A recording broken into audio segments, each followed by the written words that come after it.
আপনারা দেখছেন বাংলার আয়না চ্যানেল। বাংলার আয়না চ্যানেলে আপনাদের স্বাগতম।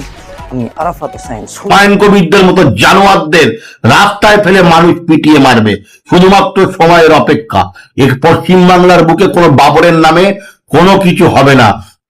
এই হুমায়ুন কবিরটা হচ্ছে আস্ত জানোয়ার, তৃণমূলের টাকায় লালিত পালিত হচ্ছে এবং সাম্প্রদায়িক বীজ বপন করছে। কে হুমায়ুন কবির? হুমায়ুন কবির কি মুসলমানদের ঠিকা নিয়ে বসে আছে নাকি?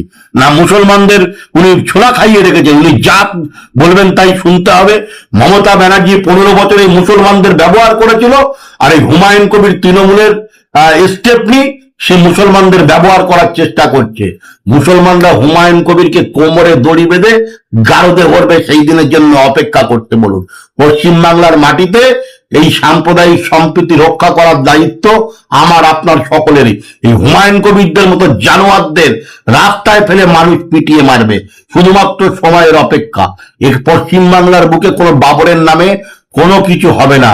পশ্চিমবাংলার মাটি একতার মাটি, ঐক্যবদ্ধের মাটি, ভালোবাসার মাটি।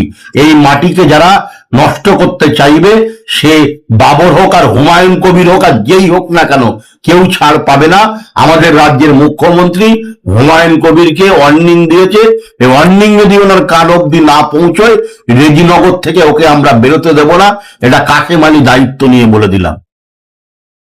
হুমায়ুন কবির তীব্র কটাক্ষ করলেন। কোন হরিদাস পাল হেলে ধরতে পারে না, কেউটে ধরার কোন হরিদাস পাল ও হুমায়ুন কবির মুসলমানদের কি ঠিকা নিয়ে রেখে বসে আছে নাকি? না মুসলমানরা ওর কাছে দাসখত লিখেছে? হুমায়ুন কবির কি আর মূর্খ অসভ্য লোক? হ্যাঁ, সব জানতা গামচালা, ওকে মুসলমানরা কেউ পাত্তা দেয় না।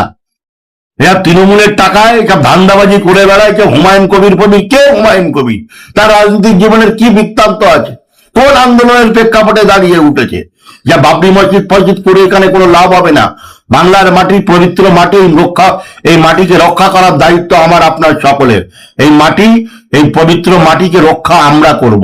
হুমায়ুন কবিরের মতো এই অবাঞ্ছিত লোকজন যদি মনে করেন পশ্চিমবাংলার সম্প্রীতিকে নষ্ট করবে, আমাদের হাতে কিন্তু লাঠি আছে, আমরা লাঠি তুলে নিতে পিছপা হব না।